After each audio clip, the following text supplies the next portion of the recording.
Because she's actually, behind every successful man, there is a woman.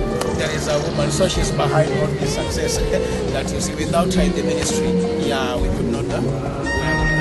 Thank you so much. From which states? US? California? Missionary in America. In America. My family live in Israel. Oh yeah, I was told you are from Israel. You are from Israel. So in America, you said in which state? Atlanta. Oh, Atlanta, Georgia. Oh, that's good. That's good. Most welcome. How is the US right now? The shutdown is almost over now. Spiritually. Yes. It's pathetic.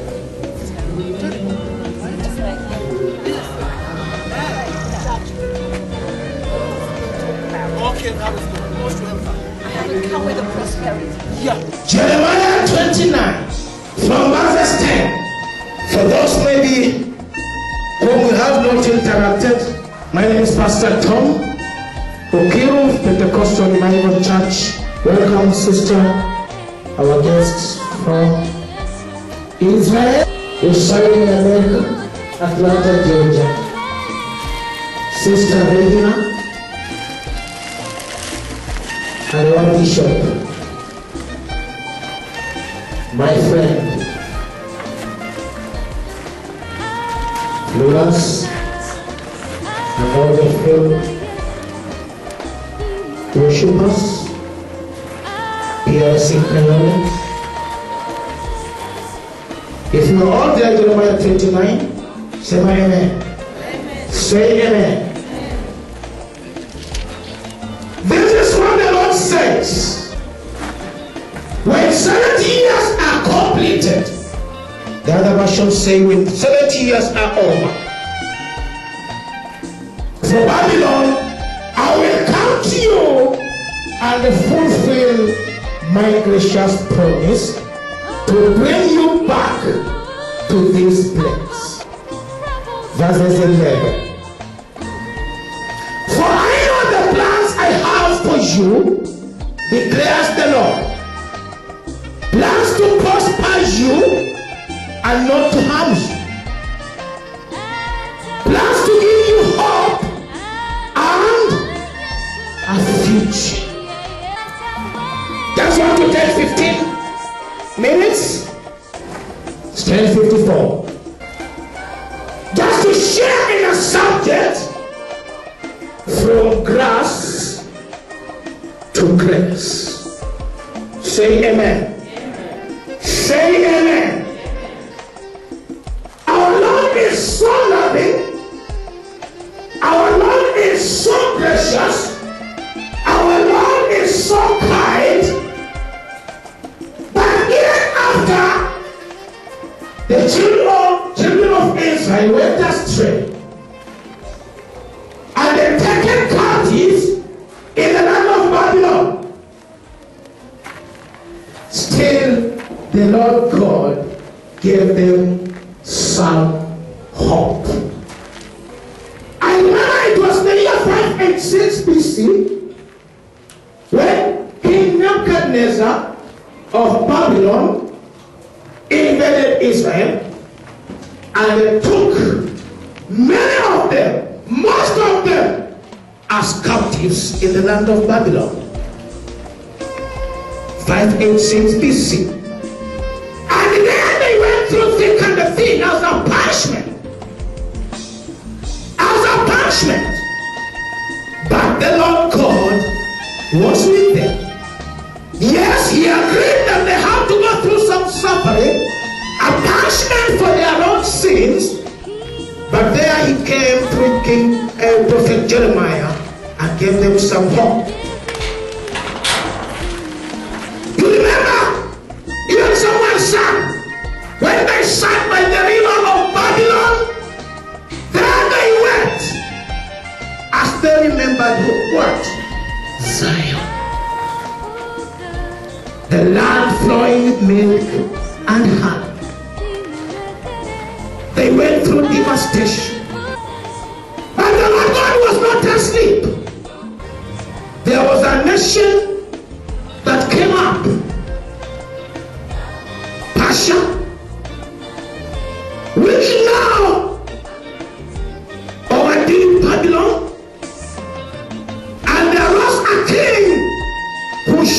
some love to the Israelites in the land of captivity.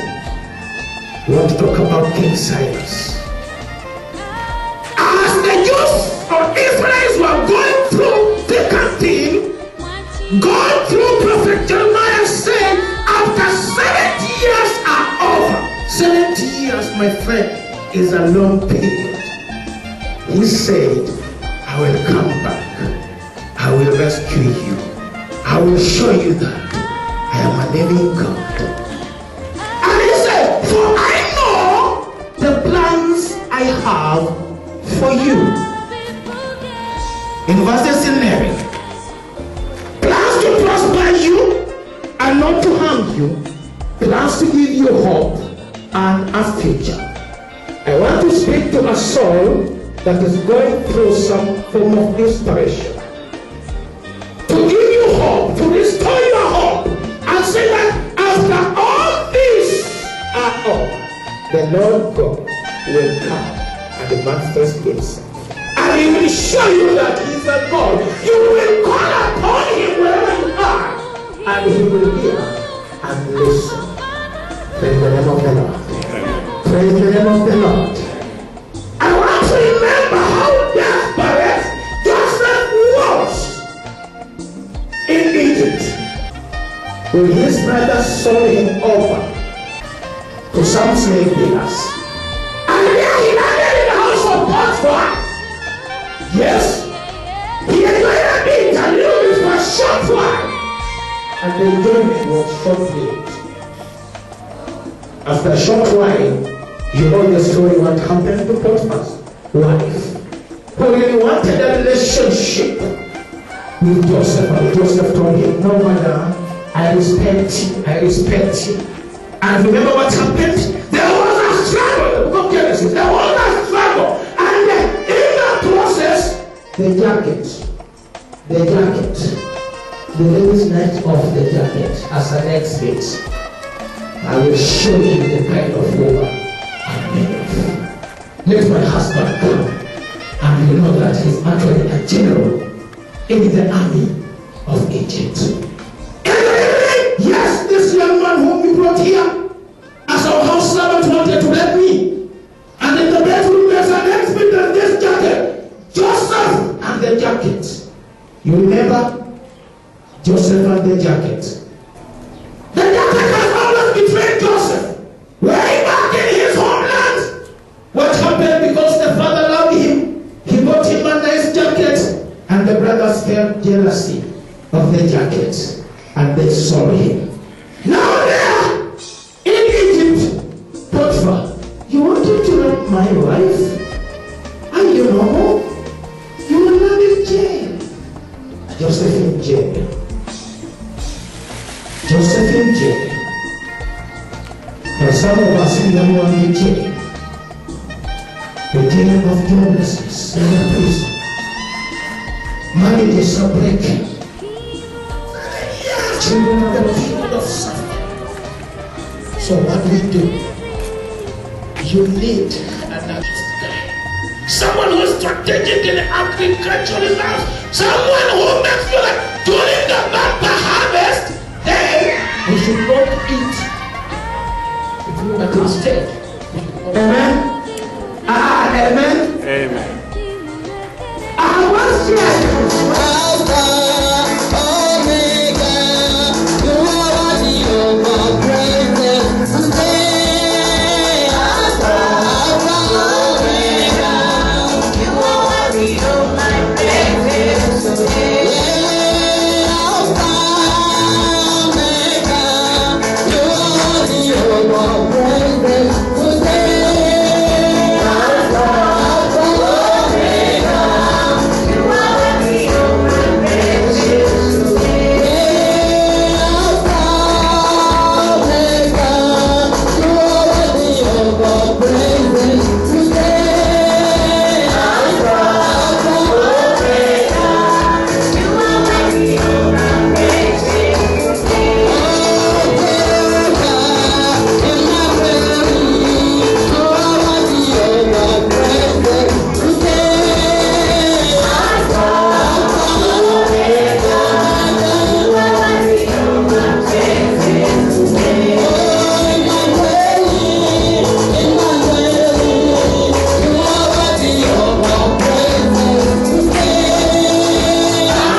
He was a young man with a young family, and he blessed my heart when we met together.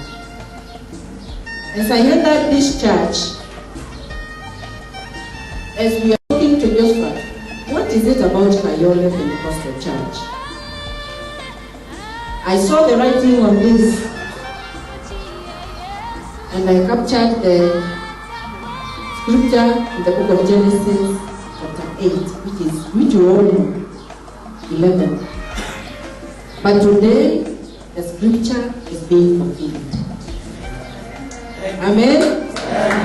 Today, the scripture has been fulfilled. And I will read it, and you will know. I met Sister Rachel the year 2002 in Egypt. She's a Jew from Israel, living as a missionary in America, US. And our hearts were knit together from that time. We have gone to various countries doing the work of the ministry of the kingdom. Our major call as a Jew is to bring to dependence to the nations, to get people, to make people aware of where we stand as Africans, as the continent of Africa, and what we ought to do concerning Israel and the people of Israel, the Jews. So in short, I'm Regina, I'm married with 4 children and a granddaughter. I want to read this scripture as invite my sister, and I will tell you why the scripture has been fulfilled. The pastor had a vision, but he didn't know how to be fulfilled. Oh, he thought it was fulfilled a long time ago. But today, it has been fulfilled. It says, and the dove came into him in the evening, that is Noah. And the Lord in her mouth was an olive leaf plant oil.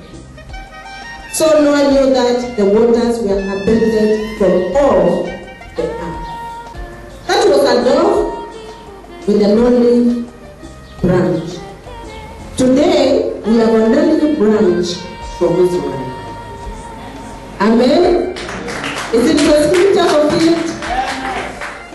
The root where this gospel came from, the olive branch is here with us. Watching scripture being fulfilled.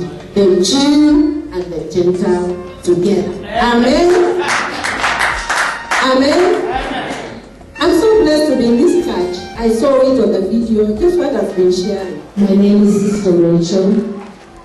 Yeye anaitwa dada Rachel.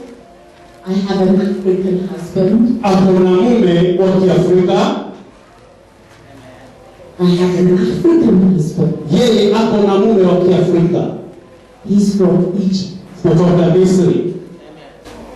My family live in Jerusalem. Familia yake inaishi kule Yerusalemu. It says Jerusalem, Jerusalem. Nasema ya kwamba Yerusalemu, Yerusalemu. You will not see me again. Hamtaniona tena until you cry, mpaka mtakapolia.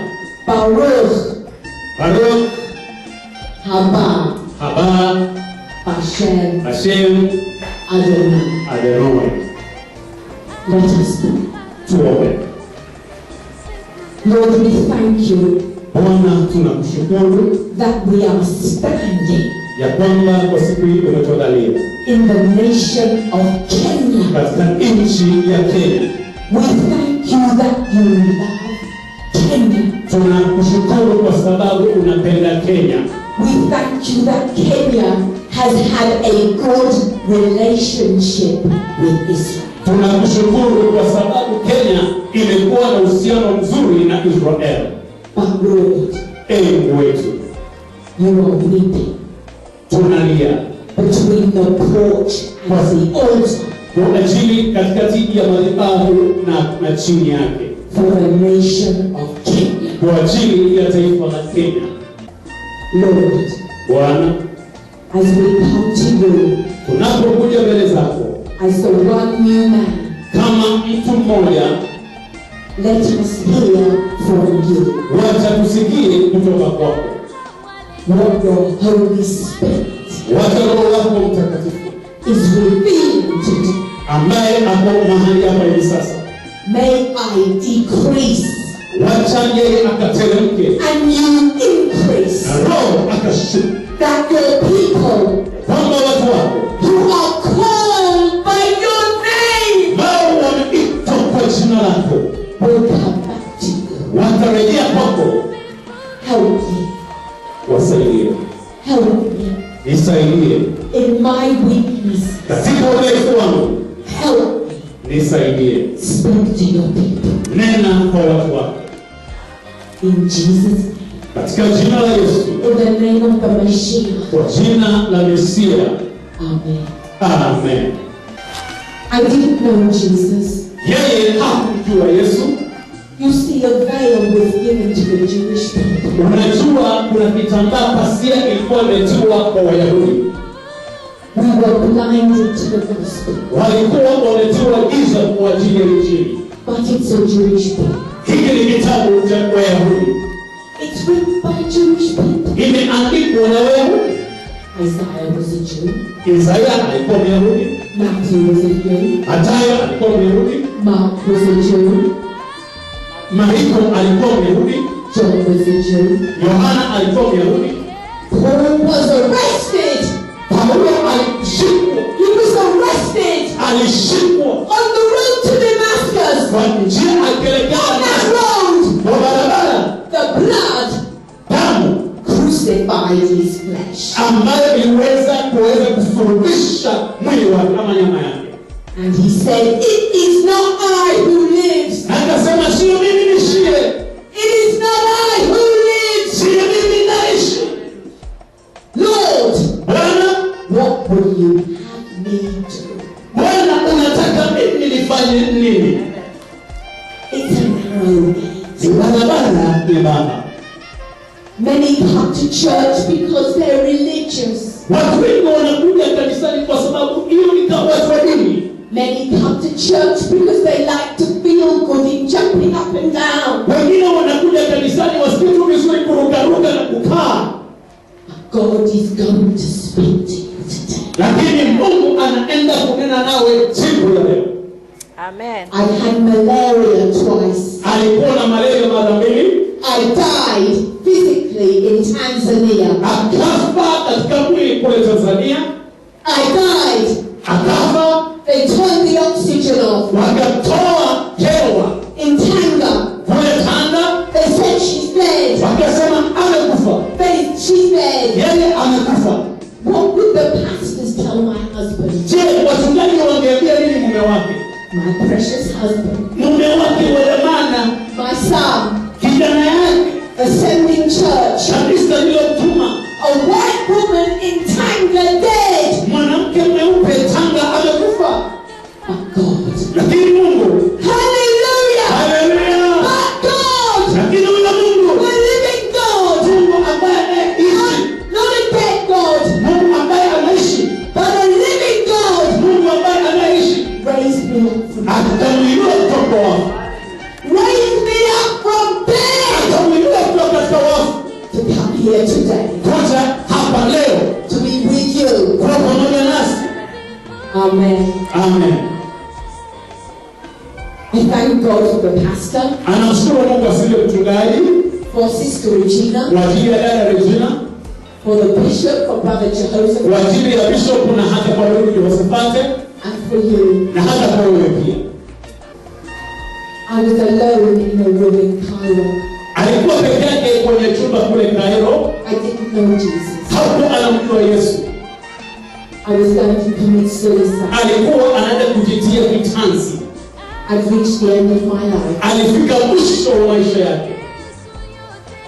We will be there. Hata sisi tumefika hapo. We will be there.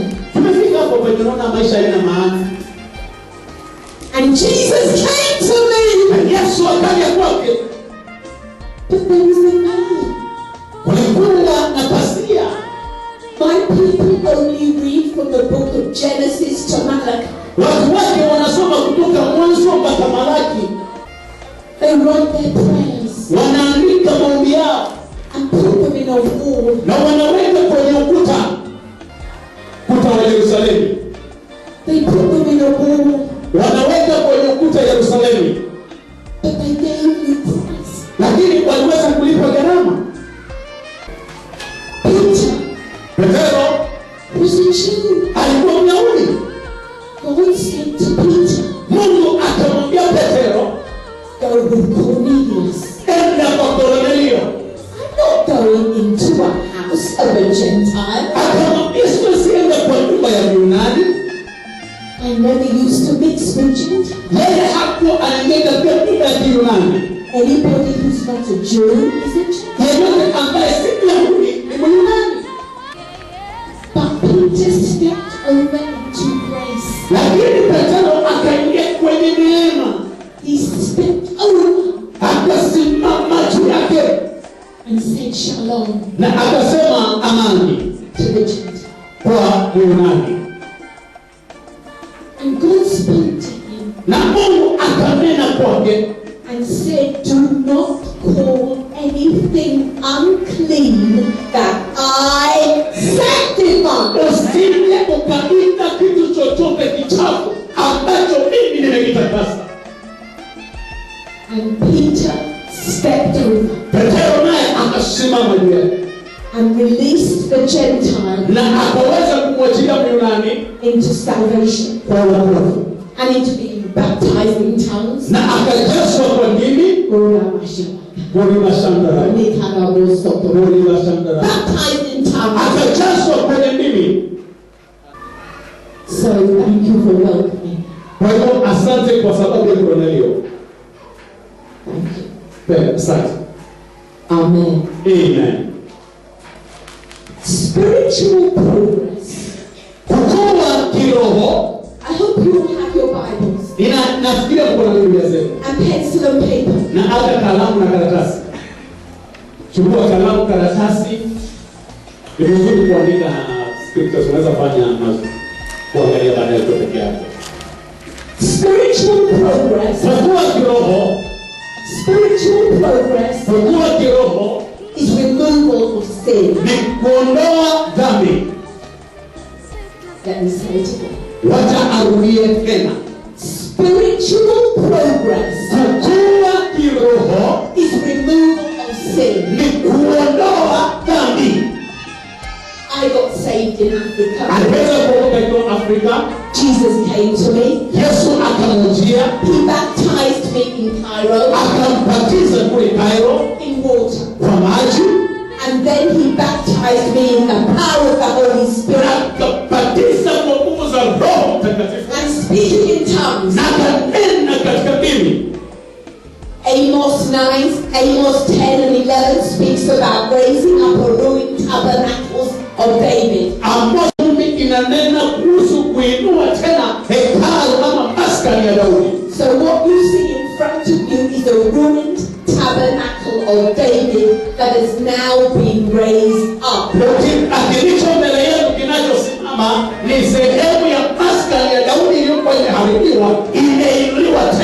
amesimama. Jeremiah 31:31 said, He will give the Jewish people a new heart and a new covenant. Yeremia 31:31 inasema ya kwamba atawapatia Wayahudi agano jipya na moyo mpya. He said in Ezekiel 36, He will remove the heart of stone and give us a heart of flesh. Akasema katika Ezekiel 36:26 ataondoa moyo wa jiwe na kupeana moyo wa nyama. So I came into salvation. Kwa hiyo akaingia ndani ya wokovu. And I saw my people. Na akaona watu wake. I came into salvation. Akaja kwenye wokovu. And I saw my nation. Na akaona taifa lake. I came into salvation. Akaingia ndani ya wokovu. I saw my brother who's a major in the army. Akaangalia ndugu yake ambaye ako kwenye army ambaye ni meja. I saw my family. Akaona familia yake. And I went. Na akalia. Why? Kwa nini? Why did you do this? Kwa nini ulifanya hivi? Why did you blind my people? Kwa nini uliangamiza ama pasia kwa watu wangu? For God so loved the world Kwa maana jinsi hii Mungu aliupenda ulimwengu that He set aside His own people. ya kwamba akawaweka watu wake kando, We were sacrificed hao ndio walitolewa kama dhabihu for your salvation. kwa ajili ya wokovu wenu. We paid a great price. Walilipa gharama kubwa sana.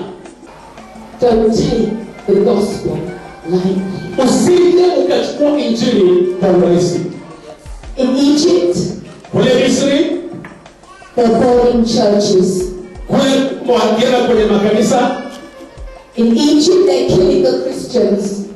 kule Misri wanaua Wakristo, In Mombasa, kule Mombasa they're burning church pia wanachoma makanisa and they're killing Christians. na pia wanaua Wakristo. God is speaking to us. Mungu ananena nasi. The church Kanisa has failed imeshindwa in many areas. katika sehemu nyingi. Jesus Christ has never failed. Yesu mwenyewe hajaishindwa. Jesus said two things. Yesu alisema maneno mawili. He said in Matthew 28:19, Go ye! Akasema katika Mathayo 19:19, endeni And preach truth. mkahubiri ukweli Any cost. kwa gharama yoyote. He said in Luke 24:24, Akasema kwenye Luka 47:46, and that repentance na katika kutubu would be preached itahubiriwa in all the nations. kwa mataifa yote. Two things. Vitu viwili.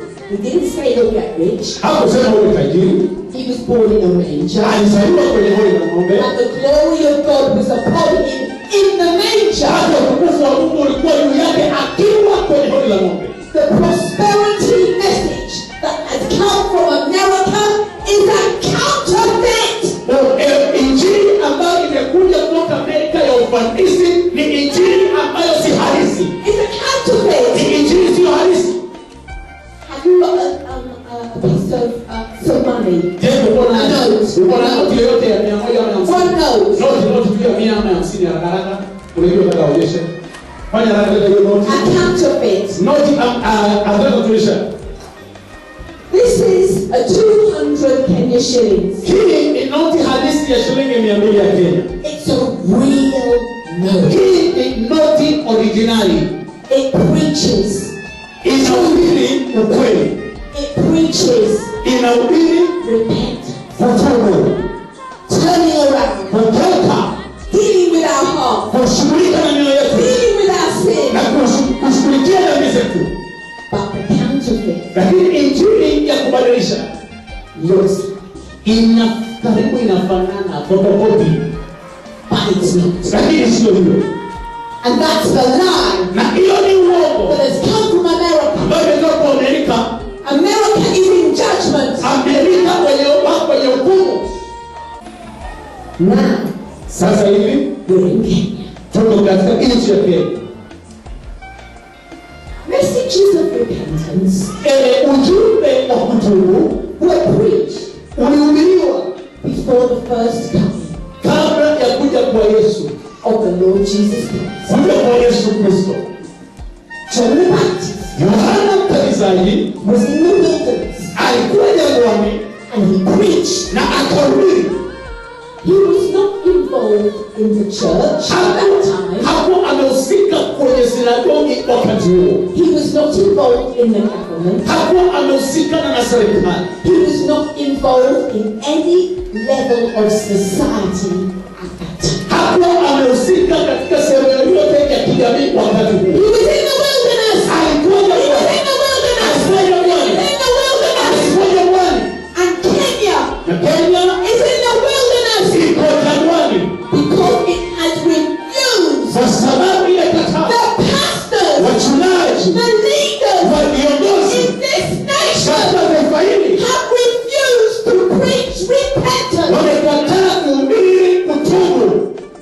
Spiritual progress Kukua kiroho is removal ni kuondoa of sin dhambi from our hearts. kutoka ndani ya mioyo yetu. Matthew 5 verse 8 says, only the pure in heart will see God. Katika Mathayo 5:8 inasema walio na mioyo safi peke yao ndio watakaoona Mungu. All ministry. Huduma zote I don't care if you've written 100 books. sijali kama unasoma vitabu 100 If you're a famous evangelist. ama wewe ni mwinjilisti ambaye hatari, If you travel all the nation. ama umesafiri dunia mzima, All ministry huduma zote is a waste of time ni kuharibu wakati. unless it comes from a pure heart. Itakuwa tu bora kama inatoka katika moyo ulio safi. You can only give to others what you have received and walked through with God. Unaweza peana tu kile ambacho umepokea baada ya kutembea na Mungu. The church is a hospital. Kanisa ni kama hospitali. You have hurting sheep. Kuna wale ambao wako na majeraha. You have rejected sheep. Kuna wale kondoo zimekataliwa. You have lost sheep. Kuna kondoo zimepotea. You have backslidden sheep. Kuna wale ambao wamerudi nyuma. And you have sheep Na uko na kondoo that are wandering. ambayo inatangatanga. And it's the shepherds Na ni mchungaji who are accountable ambaye amepewa jukumu for the sheep. kwa ajili ya kondoo. The leaders Viongozi have failed the sheep. wameweza kuangusha kondoo. Why? Kwa nini? Because they've refused Kwa sababu wamekataa to examine their own heart, kuangalia mioyo yao, to bring repentance kuleta kutubu and say, I failed. na kusema Bwana nilikuangusha. When I got born again, Wakati alipookoka, God dealt with my sin. Mungu aliweza kushughulikia dhambi zake. I smoked, Alivuta sigara, I drank, alikunywa, I was not pure. yeye hakuwa mkamilifu. Don't tell me Usiniambie that every one of you sitting here is righteous. ya kwamba kila mmoja wenu aliye hapa ni mtakatifu. We've all fallen short. Sisi zote tumepungukiwa, Including the pastor, hata mchungaji pia, including Jonathan, hata Yehoshafati, including the bishop, hata bishopu, including Regina, hata dada Regina, including the praise and worship. hata ndugu Simon Mwasya pale. But what of the next generation? Lakini kizazi kinachokuja What will you give them? tutakipea nini? Your lies, Uongo wako, your adultery, usherati wako, you're looking at other women, unaangalia wanawake wengine, you're cheating, unadanganya, you're stealing, unaiba, your masturbation. unafanya ile wengine. What will you give your children? Utapea nini watoto wenu? That's the next generation. Hicho ndio kizazi kinachokuja. Westgate, Kizazi ambacho kimepotea. the airport. Kule kwenye airport, Let's talk. wacha tuongee. Let's talk.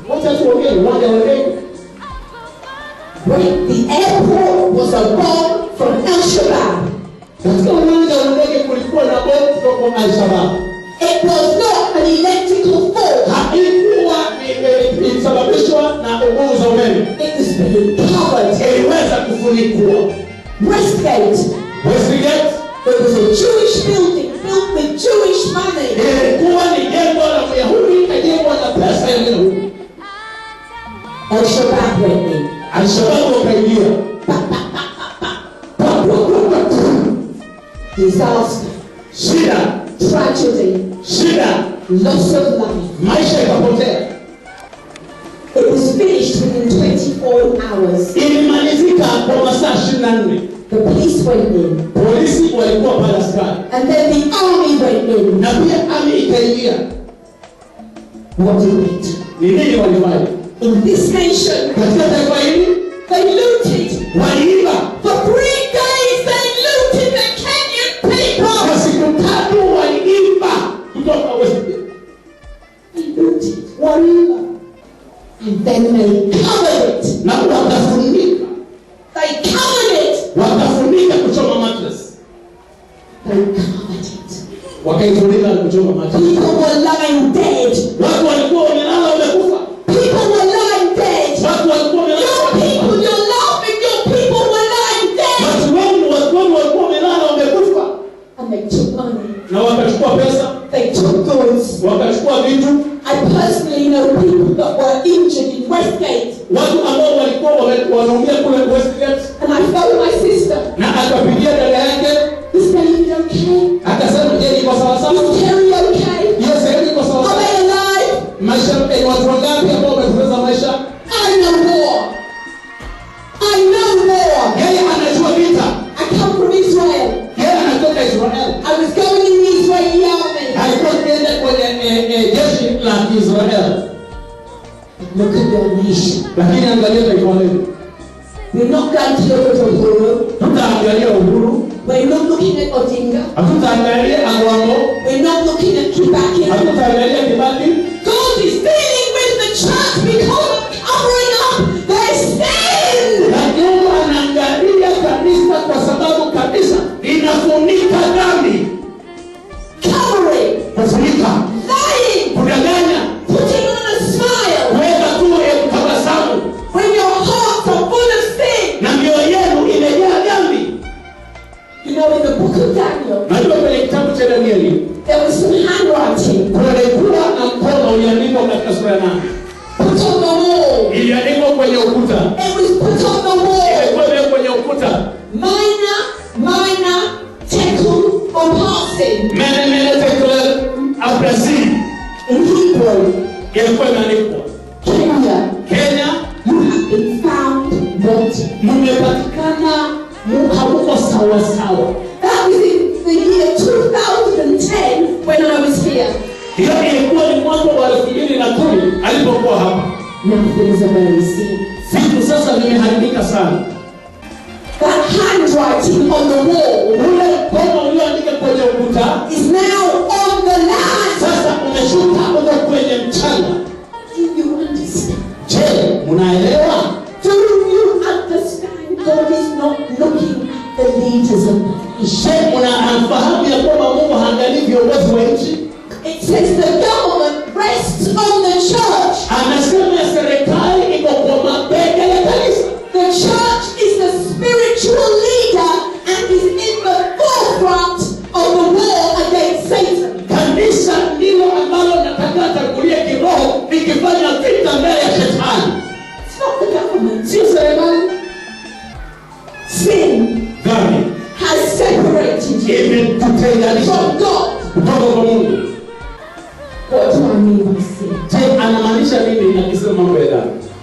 Lying, Uongo, cheating, kudanganya, bitterness, uchungu, anger, kasiriko ovyo, hatred. chuki. You know who you Wewe ni yule vile ulivyo. covering up. Kufunika, unafunika. Maybe you've spoken against others in the church. Labda unanena vibaya juu ya wandugu na wadada. Maybe you've spoken against the pastor. Labda unanena kinyume na mchungaji. Your leader leads. Kiongozi anaongoza. Maybe the pastor's got a broken heart. Labda mchungaji akona moyo uliovunjika. Maybe you've got broken heart. Labda hata wewe pia ukona moyo uliovunjika Because of betrayal. kwa sababu ya kusalitiwa. Maybe you have an unhappy marriage. Kwa sababu labda haujakuwa na ndoa ambayo ni nzuri. Maybe your husband is sleeping with other men. Labda bwanako analala na wanawake wengine. Maybe the women are sleeping with other men. Ama wanawake wengine wanalala na wanaume wengine huko. Maybe your marriages are in disaster. Labda ndoa yako iko kwenye moto. Judgment is on the land. Hukumu imeshuka kwenye nchi. Not going to get easy. Na haitakuwa rahisi. God is calling out a remnant. Mungu anaita masalio ama mabakio. A remnant. Mabakio ama masalio. Noah was a remnant. Noah alikuwa salio. There was iniquity. Kulikuwa na dhambi. There was sin. Kulikuwa na dhambi, uovu. Let's read what God says about Noah. Tuangalie katika neno la Mungu. It is time for Kenya. Hiyo ni wakati hukumu kwa nchi ya Kenya. And the remnant. Na kuna salio. To get their lives right with God before the second coming. Kutengeneza maisha yao yawe sambamba na Mungu kabla ya kurudi kwake. He who have a born again Jew. Yeye ambaye ameokoka kwa Yahudi. Preaching repentance. Akihubiri kutubu. John the Baptist was also a born again Jew. Yohana Mbatizaji pia alikuwa Myahudi ambaye alikuwa ameokoka. Tell me what he preached. Hebu niambie Yohana Mbatizaji alikuwa anahubiri nini? What did he preach? Yohana. What did he preach? Someone else. Tukasema nakwambia Yohana Mbatizaji alikuwa anahubiri nini akiwa jangwani? What did he preach? Alihubiri nini kwa John the sababu Baptist. Yohana Mbatizaji. What did he preach? Repentance to usher the first coming. Aliweza kuhubiri toba ili kumkaribisha Yesu Kristo mara ya kwanza. Preparing. Kutengeneza. Removing the stones. Kutoa mawe. Removing the rubble. Kutoa takataka. Removing the valleys. Kutoa mabonde na milima na yote. Preparing the way. Akitengeneza njia. For the first coming. Kwa kuja kwanza kwa Yesu Kristo. And now you have a born again Jew saying repent to usher the second coming. Na hivi sasa tuko na Myahudi ambaye ameokoka anasema tubu ili kuandaa kuja kwa Yesu Kristo mara ya pili. Repent. Tubu. For the kingdom of God is at hand. Maana ufalme wa Mungu uko karibu. Repent to bear fruit worthy of repentance. Tubu ukazae tunda ambao unastahili toba. You know your sin. Wewe unajua dhambi zako. You know if you lied. Unajua kama umedanganya. You know if you cheated. Unajua kama unawasema uongo. If you borrowed money and never given it back, you're a thief. Na kama ulikupa pesa ya wenyewe na hujarudisha, wewe ni mwizi. And a thief has no place in the kingdom. Na mwizi hana sehemu katika ufalme wa Mungu. Hiyo ni ukweli. Zacharias came down the tree. Zakaria alishuka juu ya mti. He was a little man. Alikuwa mdogo wa But kiroho. he was determined Na alikuwa ameamua to climb a tree kupanda mti and to see. na kumwona. May you be determined today to repent and see Christ. Ni heri uamue utubu ili muone Yesu. Because most of you come in here and to be religious. Si vizuri kuja tu hapa na unakuwa mtu wa dini kuingia unaonekana wewe ni mlokole lakini wewe si mlokole. I have to go to church on a Sunday. Wacha tu niende kanisani Jumapili. I have to go to church on a Wednesday for the Bible study. Wacha niende tu kanisani Jumatano kwa sababu ya somo la Who wants to destroy us? maana tuko kwenye vita na shetani naye anataka kutuangamiza. But Christ won the victory at Calvary to take every sin, every sickness, every disease.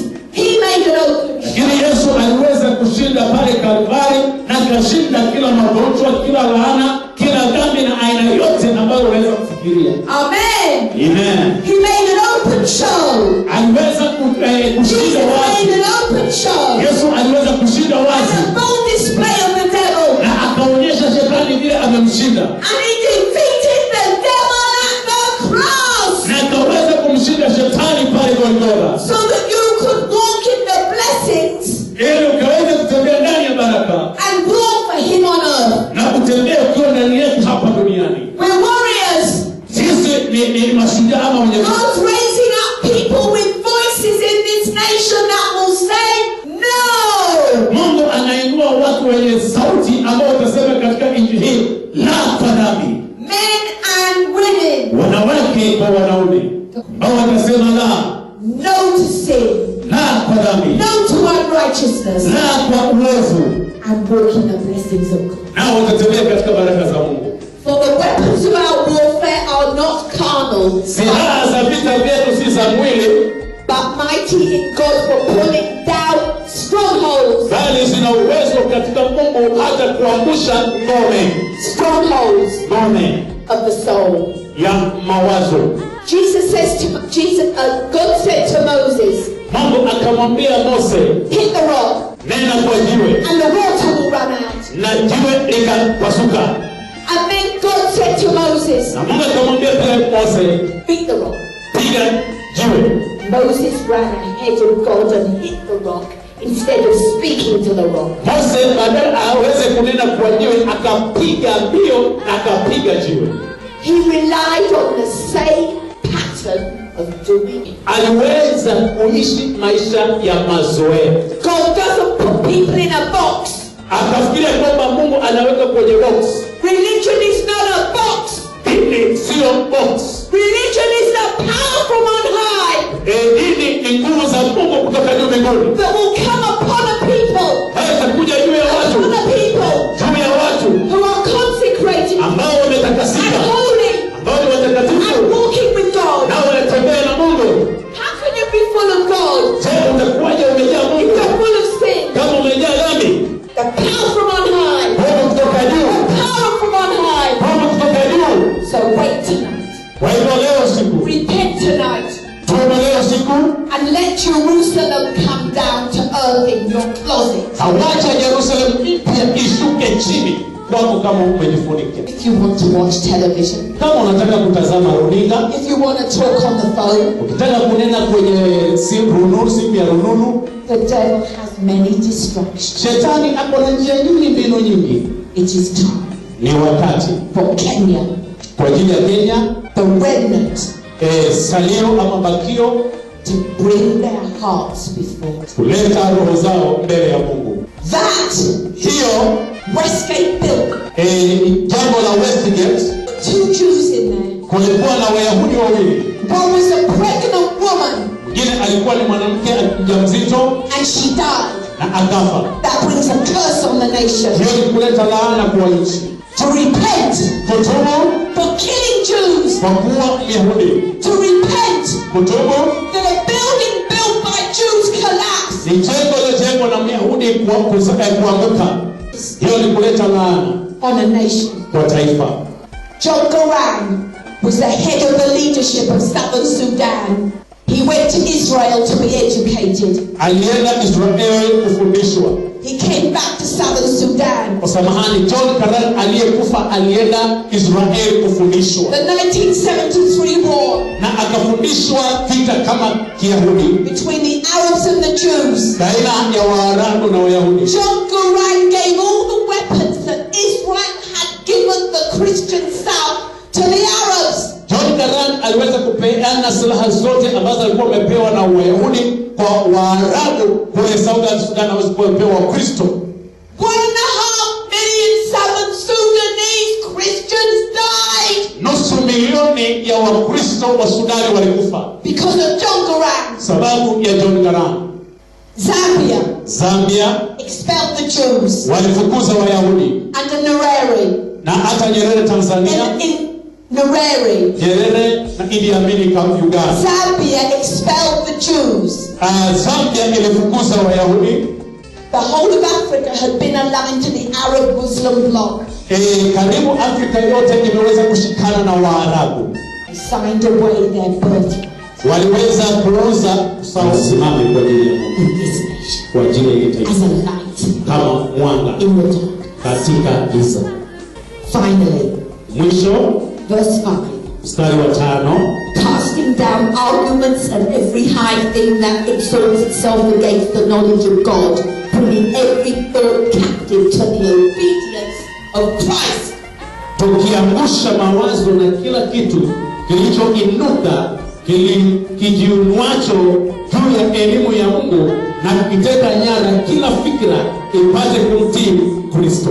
So when that temptation comes, kwa hiyo hilo jaribio likija, and it will come, na litakuja, I cast down every thought. Unasema I cast down every imagination. unasema unakemea kila wazo. I repented and sanctified. Get out, Satan! Burn in hell where you belong! Katika maisha yako hayo mapepo yatakimbia Because of the blood. kwa sababu ya damu. Are you ready to rededicate your lives to God today? Je, uko tayari kurejesha maisha yako kwa Kristo? Maybe you were born again. Labda ulikuwa umeokoka. Bwana, I want voices loudly. ufungue kinywa chako na urudie hayo maneno. You're telling the devil, Unaambia shetani, enough is enough. imetosha na imetosha. Enough is enough with my life. Imetosha ndani ya maisha yako. I served you for too long. Nimekutumikia kwa muda mrefu. So we're going to open our mouths. Tutafungua vinywa vyetu And we're going to speak to the living God. na tunene kwa Mungu aliye hai. And we're going to bring down the roof. Na tutaleta paa chini. Lord Jesus. Bwana. Oh, louder. Lord Jesus. I come before you. I come before you as a sinner. as a sinner. I failed you. I've failed you. I thought I was born again. After you are born again. I thought I was born again. But today, I understand that my sin has separated me from you. Today, Lord, I'm running back into your arms. I'm running because I remember the day that I gave my heart to you. Today, Lord, I rededicate my life to you. And if I'm not born again, I invite the Lord Jesus in my heart today. I repent for my sin. And I invite you afresh into my heart to walk the path of holiness.